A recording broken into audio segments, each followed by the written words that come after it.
नमस्कार दोस्तों, स्वागत है आप सभी का बायोलॉजी बूस्टर में। और दोस्तों ये जो वीडियो है ये 11th क्लास बायोलॉजी स्टूडेंट्स के लिए वीडियो है। और 11th क्लास बायोलॉजी में चैप्टर नंबर 17 हम लोग इस वीडियो से शुरू करने वाले हैं। चैप्टर नंबर 17 जो है वो है breathing and exchange of gases. तो 11th क्लास बायोलॉजी स्टूडेंट के लिए वीडियो है और ये चैप्टर नंबर 17 यहाँ से हम स्टार्ट कर रहे हैं। इसका नाम है breathing and exchange of gases. ठीक है, बिफोर स्टार्टिंग दिस लेक्चर अगर आपको उसके नोट्स चाहिए और टेस्ट सीरीज चाहिए तो उसके लिए आप बायोलॉजी बूस्टर ऐप डाउनलोड कर सकते हैं। डिस्क्रिप्शन में भी लिंक है और अबाउट सेक्शन में भी आप जाके लिंक ले सकते हैं। ठीक है, वहां से आप डाउनलोड कर सकते हैं ऐप को प्ले स्टोर से और वहां से आप नोट्स वगैरह ले सकते हैं, नोट्स टेस्ट सीरीज वगैरह। ठीक है, बाकी वीडियो लेक्चर आप यहाँ से देख सकते हैं, ऐप पे भी वीडियो लेक्चर आप देख सकते हैं। ठीक है, चलिए तो breathing and exchange of gases, इसको अगेन आप मेरे पैटर्न से समझेंगे। इंट्रोडक्शन पहले पढ़ेंगे हम, इंट्रोडक्शन क्या है, उसके बाद फिर धीरे धीरे आगे बढ़ेंगे। ठीक है, इंट्रोडक्शन की बात करें तो oxygen is utilised by the organism to indirectly break down simple molecules like glucose, amino acids, fatty acid, etc. to determine energy to perform various activities. देखो ऑक्सीजन इज यूटिलाइज्ड, ऑक्सीजन की requirement है, oxygen is utilised by the organism to indirectly break down simple molecule like glucose, amino acid, fatty acid, etc. to drive energy to perform various activity.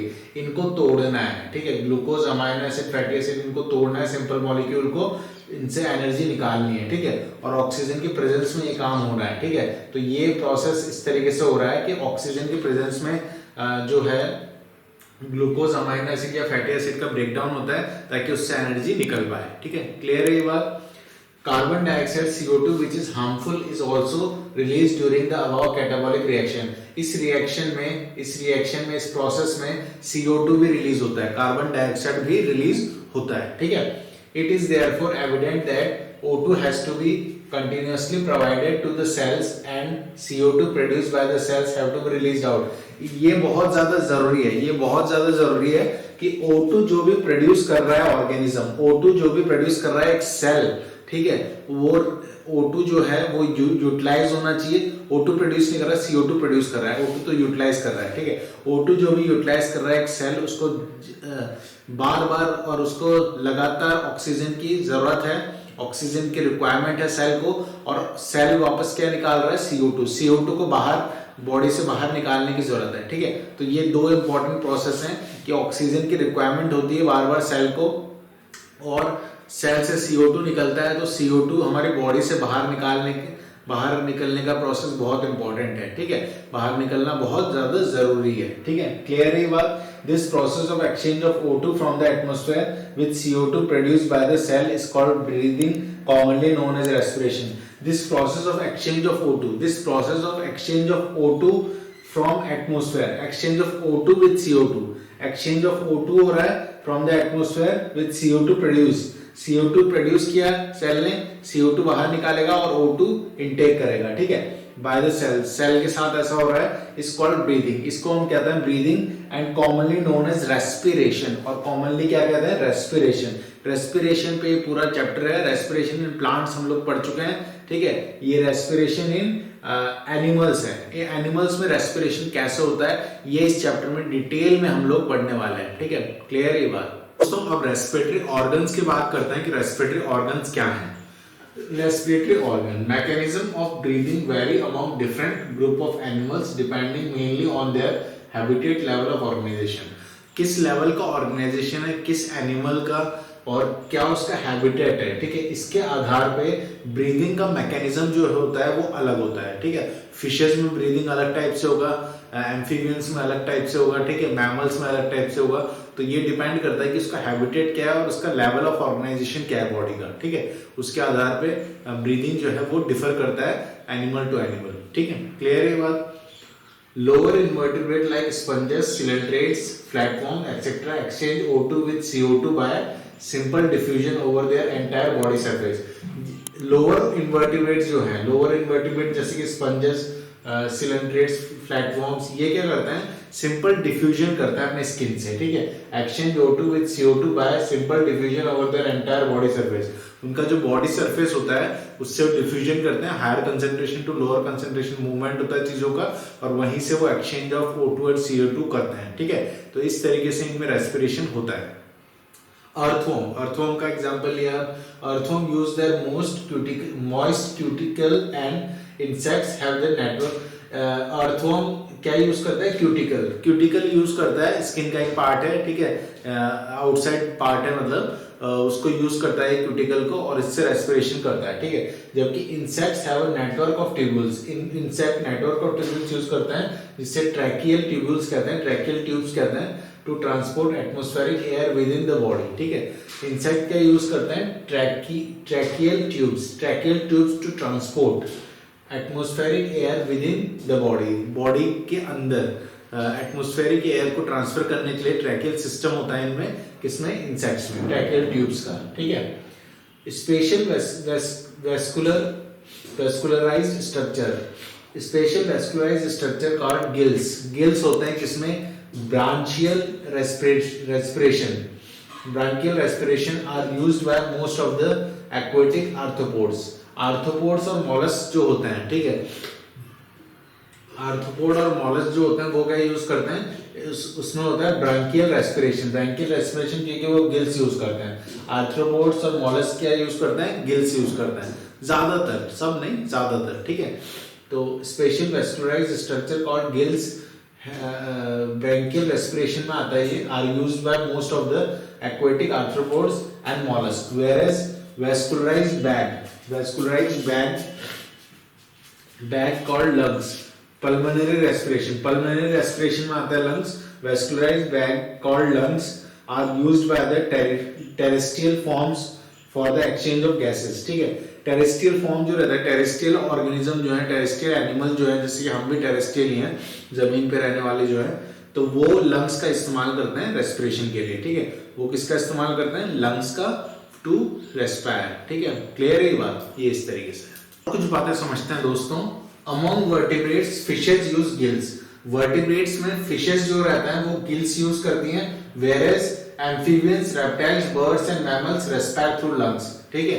देखो fishes, vertebrates के अंदर fishes जो है वो gills का use करती हैं, जबकि इसके अलावा एम्फीबियंस हो गए, रेप्टाइल्स हो गए, बर्ड्स हो गए, मैमल्स हो गए, ये चारों किसका यूज करते हैं? लंग्स का, ठीक है। क्लियर है बात? ये बातें याद रखनी है। Amphibians like frog can respire through their moist skin also. देखो एम्फीबियंस, फ्रॉग एक एक्सेप्शन है, फ्रॉग लंग से भी रेस्पायर कर सकता है और स्किन से भी, ठीक है। देखो एम्फीबियन में आता है तो एम्फीबियन लंग से रेस्पायर करते हैं, तो लंग से भी रेस्पायर कर सकता है और ये मॉइस्ट स्किन से भी रेस्पायर कर सकता है। स्किन से जब रेस्पिरेशन होता है तो उसके क्यूटेनियस रेस्पिरेशन कहते हैं, और क्यूटेनियस रेस्पिरेशन पाया जाता है फ्रॉग में, ठीक है। क्लियर है ये बात? ये याद रखना है। ह्यूमन रेस्पिरेटरी सिस्टम, अब हम आते हैं ह्यूमन रेस्पिरेटरी सिस्टम पे। हमारा जो रेस्पिरेटरी सिस्टम है उसकी बात करते हैं, ठीक है।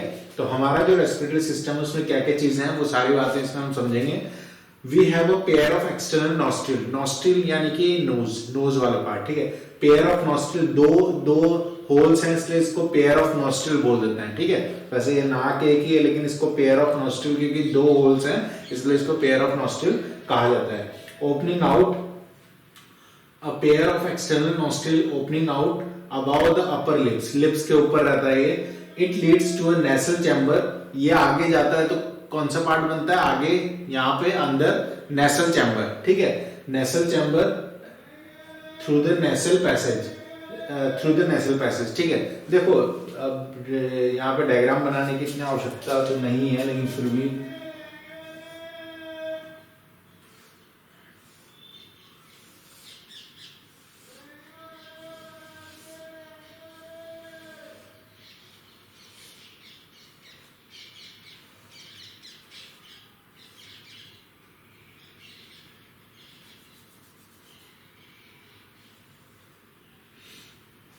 ये एक रफ सा डायग्राम मैंने बना दिया है। तो ये नाक है आपकी, ये माउथ है, ठीक है। तो नोज से ये वाला जो पार्ट है ये नेसल चैम्बर है, नेसल चैम्बर एनसी शॉर्ट में लिखा है। और ये वाला पार्ट जो है, ठीक है, ये वाला पार्ट जो है ये नेसल चैम्बर का ही पार्ट है ये, ठीक है। जहाँ पे नोज और माउथ, कई बार आपने देखा हो ना कोई चीज हम खाते हैं या पीते हैं जल्दबाजी में तो ऊपर चल जाता है, ठीक है, नोज में। तो ये नोज और माउथ अंदर से जुड़े हुए रहते हैं, ठीक है। वैसे तो सारे ऑर्गन जुड़े हुए हैं अंदर से, लेकिन नोज और माउथ डायरेक्टली जुड़े हुए हैं, ये इनडायरेक्टली जुड़े हुए हैं दूसरे ऑर्गन्स, ठीक है। क्लियर है बात? तो नेसल चैम्बर आपको समझ में आ गया होगा। नेसल पैसेज ये वाला पार्ट है नेसल पैसेज, ठीक है, क्लियर है बात। उसके बाद यहाँ पे एक स्ट्रक्चर रहता है इस तरीके से यहाँ पे एक स्ट्रक्चर रहता है, ये रहता है एपिग्लॉटिस यानी कि ये वाला पार्ट एडम एप्पल भी कहते हैं इसको। मेल में थोड़ा ज्यादा उभरा हुआ रहता है, फीमेल में ऐसे दबा हुआ रहता है। तो कंठ इसको कहते हैं नेसल, ये कंठ एपिग्लॉटिस, ठीक है। और एपिग्लॉटिस में क्या है ये समझते हैं। Nasal chamber open into the pharynx. Nasal chamber किसमें ओपन होता है, फेरेंक्स में। तो ये कंठ वाला जो पार्ट है यहाँ पे क्या होता है, फेरेंक्स और लैरिंक्स होते हैं, ठीक है। अब फेरेंक्स क्या होता है, अ portion which is the common passage for food and air. Pharynx जो है यहाँ पे कॉमन है, खाने के लिए भी और हवा के लिए भी। खाना और हवा यहाँ पे कॉमन है अभी तक फेरेंक्स तक, ठीक है। The pharynx open through the larynx. Pharynx किस में ओपन होता है, लैरिंक्स में। Region into the trachea. और लैरिंक्स किस में चल जाता है, लंग्स में। एल से लैरिंक्स, फ से फेरेंक्स, फ से फूड, फ से फूड, फ से फेरेंक्स, ल से लैरिंक्स, ल से लंग्स, ठीक है। तो ये इस तरीके से the pharynx opens through the larynx region into the trachea. Trachea में ओपन होता है। और larynx is a cartilaginous box which helps in sound production and hence called the sound box, ठीक है। देखो यहां से ये इस तरीके से आप समझे इसको। ये जो पार्ट रहता है ना एपिग्लॉटिस, ये एपिग्लॉटिस जो पार्ट है, ये हमारा गर्दन वाला जो पार्ट है यहाँ पे, इसको ध्यान से समझना थोड़ा सा, ठीक है। यहाँ पे दो ट्यूब है, लैरिंक्स और फेरेंक्स, ठीक है। तो ये पहले फेरेंक्स आता है, फिर लैरिंक्स आता है, ठीक है, फिर लैरिंक्स आता है। अब फेरेंक्स किस तरफ जाता है, फेरेंक्स फूड और हवा दोनों को लेके जाता है, ठीक है। लेकिन एक ट्यूब फिर आगे जाके फेरेंक्स की खुलती है लैरिंक्स में, ठीक है। यानी कि ये दो ट्यूब इस तरीके से है, और एक ट्यूब लैरिंक्स में खुलती है लंग्स में, दूसरी ट्यूब खुलती है ईसोफेगस में, ठीक है। तो यहाँ पे दो ट्यूब रहती है। अब कौन सी ट्यूब, फेरेंक्स तो कॉमन है यहाँ पे, ठीक है। अब ये एक ट्यूब लैरिंक्स है और एक ट्यूब आपका ईसोफेगस है। ये ट्यूब खाने वाली ट्यूब है, ये ट्यूब हवा वाली ट्यूब है, ठीक है। अब ये लंग्स में जाएगी लैरिंक्स और ये जाएगा पेट में, ठीक है। अब देखो कभी ऐसे कहते हैं ना, खाते वक्त हमें बोलना नहीं चाहिए, बुरे संस्कार होते हैं। संस्कार पता नहीं, मेन रीजन एक्चुअल में ये है कि खाते वक्त इसलिए नहीं बोलना चाहिए क्योंकि खाते वक्त अगर खाना इधर का उधर चले गया तो ऑन द स्पॉट आपकी डेथ हो जाएगी, ठीक है। मतलब खाना अगर फेफड़ों में चले गया तो ऑन द स्पॉट आपकी डेथ हो जाएगी। इसलिए खाना जो है एग्जैक्ट जैसे होता क्या है, ये मैकेनिज्म बहुत स्ट्रिक्ट है, ठीक है। खाना जब हम खाते हैं तो ये एक ट्यूब, एक ढक्कन रहता है इस तरीके से यहाँ पे, वो लैरिंक्स पे आ जाता है, ठीक है। लैरिंक्स पे आ जाता है इस तरीके से और खाना चल जाता है स्टमक में। जब हम सांस लेते हैं तो ये फेरेंक्स पे आ जाता है और खाना हवा चल जाती है आपके फेफड़ों में, ठीक है। तो ये इस तरीके से फ्लिप फ्लॉप करता रहता है और ये जो भी चीज हमको लेनी होती है उसको ओपन कर देता है और दूसरी चीज को क्लोज कर देता है, ठीक है। दूसरी ट्यूब को क्लोज कर देता है ताकि वो चीज इंटरप्ट ना हो, ठीक है। तो खाना खाने वाली जगह ही जाना चाहिए और हवा वाली जगह ही जाना चाहिए। अगर फेफड़ों में खाना पहुंच जाएगा तो ऑन द स्पॉट हमारी डेथ हो जाएगी। इसीलिए खाते वक्त हमें बोलना नहीं चाहिए, ठीक है। क्लियर है ये बात, ये इस तरीके से। तो ये आप समझ पाएंगे कि लैरिंक्स फेरेंक्स का लैरिंक्स फेरेंक्स का क्या कंसेप्ट है, ठीक है। क्लियर है बात, ये इस तरीके से है। और बातें समझते हैं दोस्तों। ड्यूरिंग swelling यानी निगलना, ठीक है। During swelling glottis can be covered by a thin elastic cartilaginous flap called epiglottis to prevent the entry of food into the larynx। ये जो अभी मैंने समझाया वही है कि लैरिंक्स में फूड ना चले जाए, उस चीज को प्रिवेंट करने के लिए एक कार्टिलेजिनस फ्लैप होता है, ढक्कन सा होता है, ठीक है, जिसको हम कहते हैं एपिग्लॉटिस, ठीक है। क्लियर है बात। Trachea is a straight tube extending up to the mid-thoracic cavity. Trachea is a straight tube extending up to the mid-thoracic. Thorax ये वाला रीजन है, ठीक है। तो thoracic cavity ये यहाँ की cavity, ठीक है। तो thoracic mid-thoracic cavity which divides at the level of fifth thoracic vertebra. Fifth thoracic vertebra ये vertebra है हमारे, यहाँ पे cervical vertebra है गर्दन में, फिर यहाँ पे thoracic vertebra है, ठीक है। तो उसमें 1 2 3 4 फिफ्थ thoracic vertebra तक रहता है आपका क्या, ट्रैकिया। लोकेशन बताई गई है उसकी। Into a right and left primary bronchi. फिर ये डिवाइड होता है इस तरीके से, फिर ये इस तरीके से ऐसे रहता है ना, फिर ये इस तरीके से डिवाइड होता है दो भागों में, ठीक है।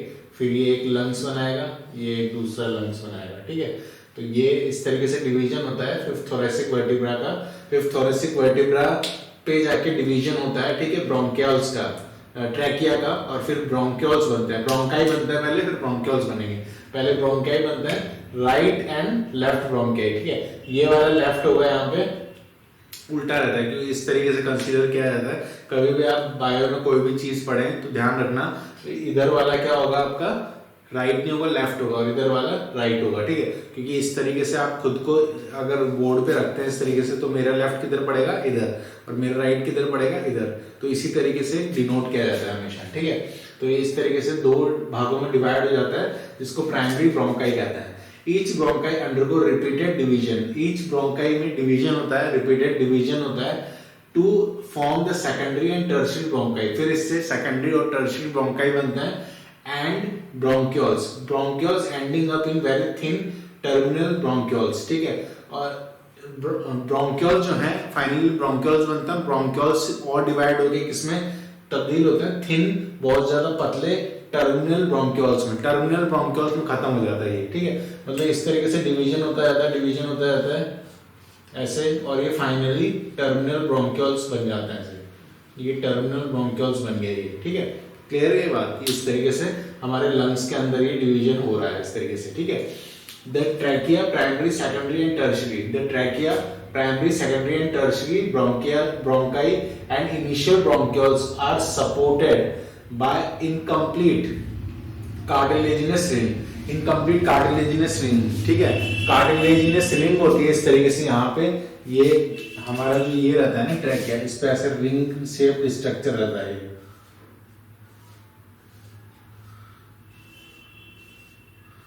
इनकम्प्लीट क्यों कहा, क्योंकि पूरे पे नहीं रहता, ठीक है। इनकम्प्लीट इसीलिए कहा है कि पूरे लंग्स पे तो ये रिंग स्ट्रक्चर नहीं है, यहाँ तक ये तो इनकम्प्लीट है, ठीक है।